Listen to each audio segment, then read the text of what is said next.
Magandang hapon mga kalaping and welcome back dito sa RK26 Loft Vlog. At ngayong hapon magkakarga tayo ng dalawang ibon natin para bukas sa second lap sa Katiklan. Kaya ilalagay na natin sa training box yung dalawang ibon natin na si B2 tsaka yung checkered. Kaya tara, samahan niyo ako.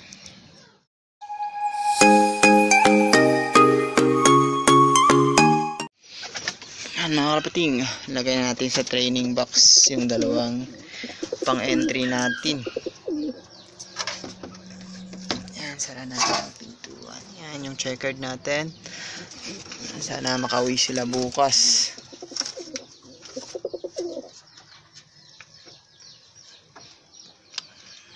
Yan, si B2. Yan si B2.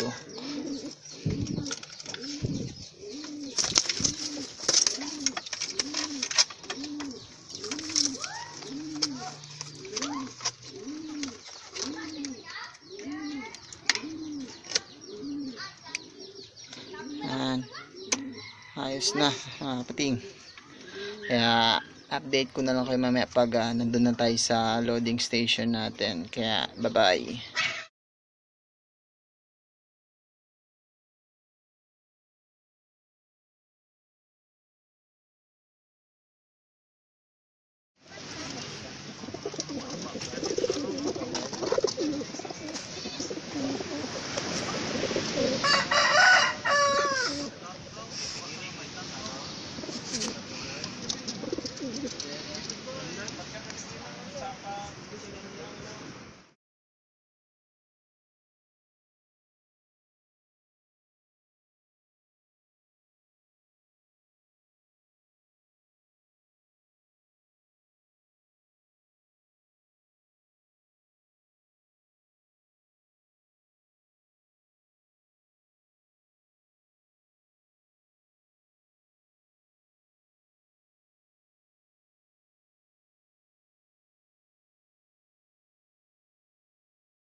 Sige Mike.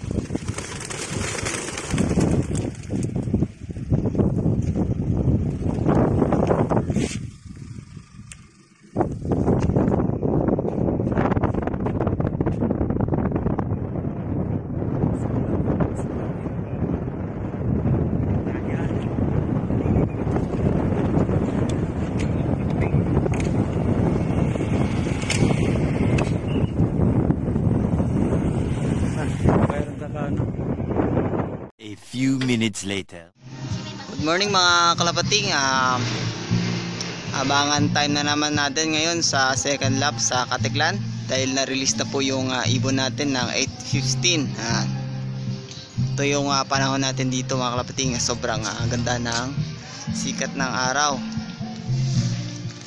Yan o, yan yung loft natin. Kaya magpo-forecast na tayo mga kalapating para malaman natin yung cut-off natin tsaka yung mga pauwian ng mga ibon natin. Kaya update ko na kayo mamaya ulit. Yan mga kapating, good morning. May bumalik na naman na ibon dito. ibon ng kaibigan natin na si Cyril. Ayan yung white feather at saka yung checkered. Bali tatlo lang sila at kanina dito, ewan ko lang kung yung saan yung isa dumapo, baka dun sa taas ng nyog. Ayan, bumaba na dito sa loft natin. Kaya subukan nating papasukin para hindi mamaya maging sagabal sa karera natin ng ibon. Ayun, binabara ko ng isang ibon natin. Sana mahuli natin.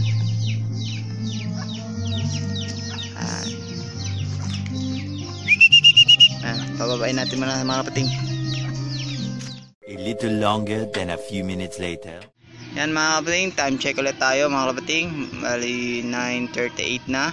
At nakawan nga kanina ng 8:15 yung mga ibon natin.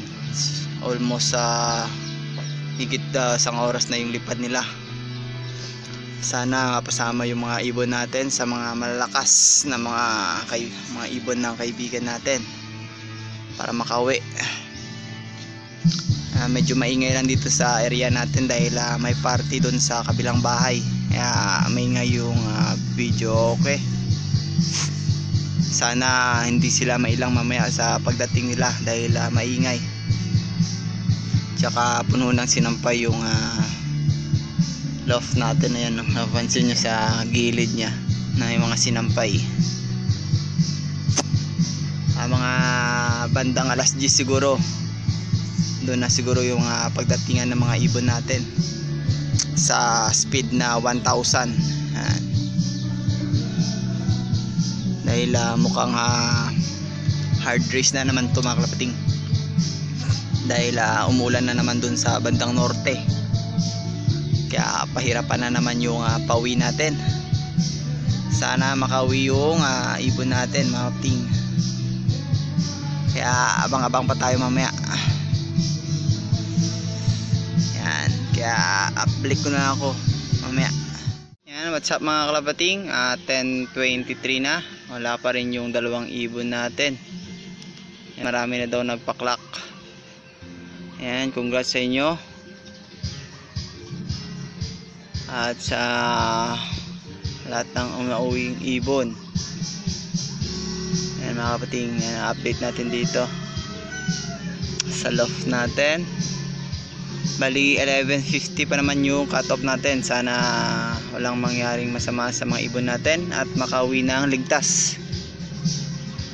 Naabangan pa natin, meron pa tayong 1 hour and 30 minutes na paghihintay para makaabang sa ibon natin.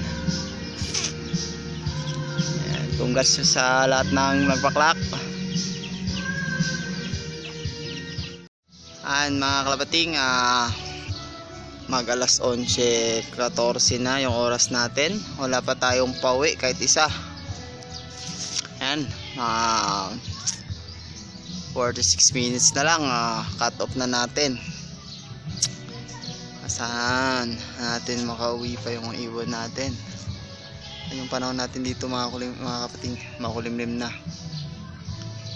Sana hindi sila mabutan ng ulan at makauwi ng ligtas dahil may third lap pa naghihintay sa Kaluya. Yun yung release niya mga kapating. Congrats sa lahat na nagpaklak at sa nanalo sa pooling. Congrats.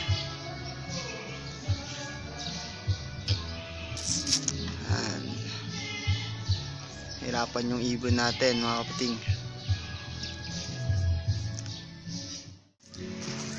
Yan mga kapating, 5 minutes left para mag cut off tayo. Wala pa rin yung ibon natin mga kapating, nakakalungkot. Bali pinalow fly ko na lang yung ibon natin na mga 120 days. Yan na sila, para may libangan tayo sa kakaintay. Sana makauwi sila hanggang mamayang hapon para may pangkarga tayo sa third lap natin sa Kaluya. Ganyan talaga yung karera natin, minsan buenas, minsan malas. Congrats ulit sa lahat nagpaklak, especially nanalo sa pooling. Congrats.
Ayan mga kapating, bumaba na yung dalawang 120 days natin.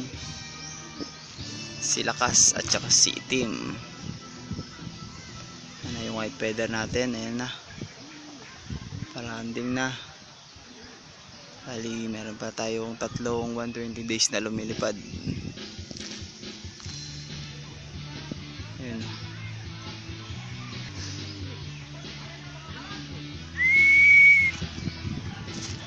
Napagod sila ng gusto.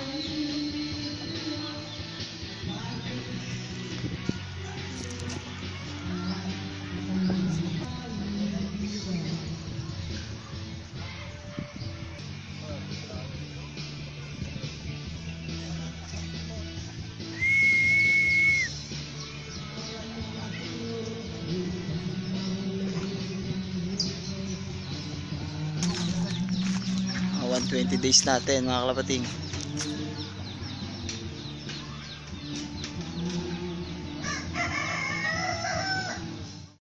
Many hours later. Magandang tanghali mga kalapating. Alas 12:08 na. May inapauwi tayong isang ibon na checkered. Kaso inabutan siya ng cut off mga kalapating. Ayan o, kunin natin. Kalapating, cut off yung isang ibon natin na checkered. Ayan, kukunin na lang natin yung sticker nya. Hindi na lang natin kaklak dahil cut off pa naman. Sayang yung load natin.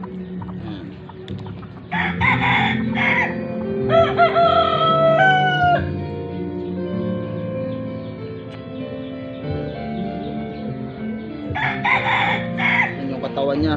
Hindi man ganong pumayat. Ayan.